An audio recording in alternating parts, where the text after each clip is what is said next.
जदयू के नेता और मीनापुर विधानसभा के एनडीए के संयोजक तेजनाथ भाई इस कार्यक्रम का संचालन कर रहे हैं। इस कार्यक्रम की अध्यक्षता कर रहे हैं मीनापुर पश्चिमी मंडल के अध्यक्ष छोटे भाई ऋतुराज कुशवाहा जी। इस मंच पर विराजमान हम सबों के नेता बिहार भारतीय जनता पार्टी के प्रदेश के अध्यक्ष और माननीय उप मुख्यमंत्री जी, विधानमंडल दल के नेता सम्राट चौधरी जी और उनके साथ चल रहे मधुबनी के दरभंगा के सांसद गोपाल जी ठाकुर जी, इस मंच पर विराजमान लोजपा की नेत्री कोमल सिंह जी, इस मंच पर विराजमान भारतीय जनता पार्टी के मुजफ्फरपुर के जिले के महामंत्री प्रभु कुशवाहा जी, इस मंच पर विराजमान भारतीय जनता पार्टी के युवा मोर्चा के जिला के अध्यक्ष भारत रतन जी, हम लोगों के अभिभावक गार्जियन बसावन बाबू, बिहार भारतीय जनता पार्टी की प्रदेश के उपाध्यक्ष ललिता कुशवाहा जी, बीना देवी जी, पंकज किशोर पप्पू जी, अभिषेक मुखिया जी, शत्रुघ्न भाई ललन बाबू, सभी लोगों का मैं नाम जानता हूं, सभी लोगों का नाम कह सकता हूं।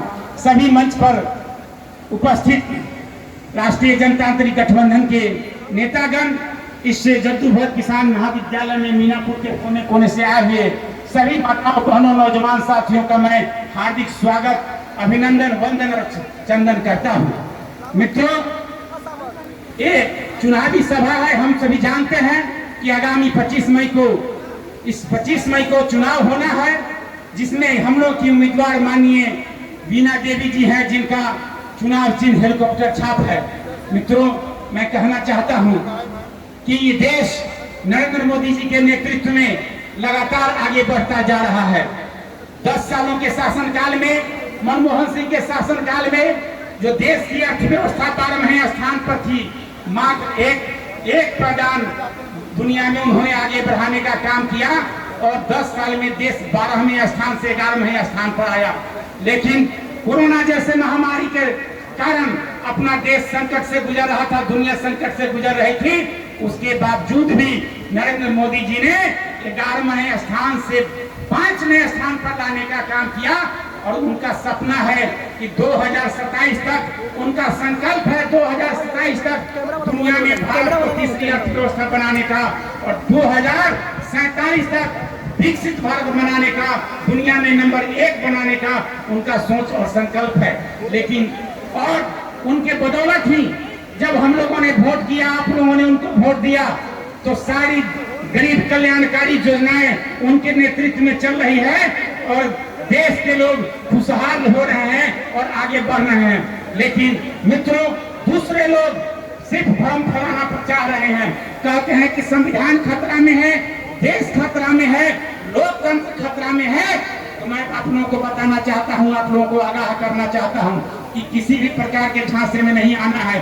कोई लोकतंत्र खतरा में नहीं है। खतरा में है तो उनका परिवार खतरा में है। वो लोग सारे भ्रष्टाचारी लोग हैं, वो लोग जेल जाने वाले हैं। इसलिए आप लोगों से आग्रह करना चाहते हैं, विनती करना चाहते हैं कि किसी भी प्रकार की कोई खतरे की बात नहीं है। खतरे की बात है तो उनको जेल जाने की बात है। लोकतंत्र खतरा में नहीं है। 1976 में इंदिरा गांधी ने संविधान में की मूल भावना को बदलकर धर्म निरपेक्ष और पंथ निरपेक्ष शब्द जोड़ने का काम किया था और कई एक राज्य सरकारों को बर्खास्त करने का काम किया था। तो लोकतंत्र उस समय खतरा में था, इमरजेंसी लगा करके लोकतंत्र को खतरे में डालने का काम किया था।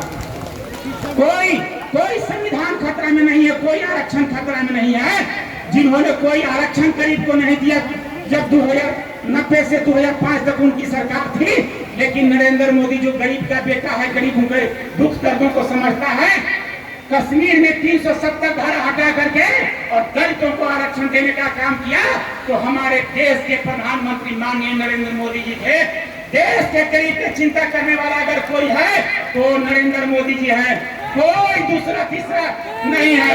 इसलिए मित्रों, साथियों, मैं आपसे आग्रह करना चाहता हूँ, निवेदन करना चाहता हूँ कि किसी प्रकार के भैया झांसा में नहीं आना है। किसी भी प्रकार के झांसा में नहीं आना है। अगर आप लोग झांसे में आइएगा तो देश का भविष्य, बिहार का भविष्य चौपट होगा। और साथ साथ मीनापुर का भी जो आने वाला चुनाव है, सब लोग 10 साल से कूट रहे हैं, देख रहे हैं कितना कष्ट और परेशानी है, तो फिर वैसे लोगों का मनोबल बढ़ेगा। और जो डोजर से इस मीनापुर के प्रखंड को, ब्लॉक को लूट करके अपना घर भरने का काम कर रहे हैं, उनका हौसला बढ़ेगा।